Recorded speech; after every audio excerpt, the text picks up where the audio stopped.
খাঁচার ভেতর থাকা এই সাদা বাঘিনীর নাম জুই। বয়স 2 বছর। খাঁচার ভেতর থাকলেও চোখ দেখলেই বোঝা যায় বাঘিনীর ক্রোধ খাঁচা ভেদ করবে।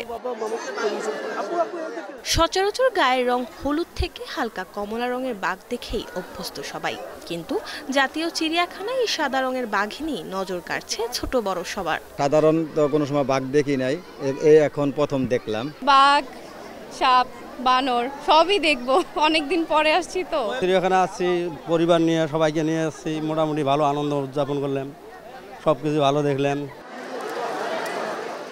এদিকে বানর ব্যস্ত খাওয়া দাওয়ায়, এক প্রান্ত থেকে অন্য প্রান্তে ছুটে যাওয়া আর লাফালাফি, এসব দেখতেই ভিড় করছেন ছেলে বুড়ো সবাই। বানর, বাঘ দেখবো আর সিংহ দেখবো। ময়ূর আমার পছন্দ, তাই আমি দেখতে আসিছি। আমি অজগর সাপ দেখছি, হরিণ দেখছি, সিংহ দেখছি। প্রথমবার ওদেরকে নিয়ে আসছি, অনেক আনন্দ লাগতেছে। বাচ্চাটাও অনেক দেখার জন্য আগ্রহ দেখাইছে, এটার জন্য নিয়ে আসছি। ঈদের দিন নানা ব্যস্ততায় অনেকেই বাসা থেকে বের হতে পারেন না। দ্বিতীয় দিনে তারাও চেষ্টা করেন কোনো বিনোদন কেন্দ্রে যেতে। এর মধ্যে জাতীয় চিড়িয়াখানায় ভিড় হয় সবচেয়ে বেশি। শুক্রবার 2 লক্ষাধিক দর্শনার্থীর আগমন ঘটে চিড়িয়াখানায়। 2,20,000-25,000-এর মতো দর্শনার্থী আজকে চিড়িয়াখানা পরিদর্শন করবেন।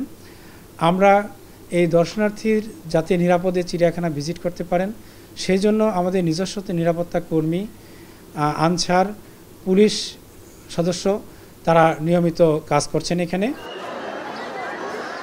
এছাড়াও আছে হরিণ, জিরাফ, পেলিকান পাখি, উট পাখি, কুমির সহ নানা ধরনের পশু পাখি। মানুষের চেনা ও জানার আগ্রহ একটি স্বভাবজাত প্রবৃত্তি।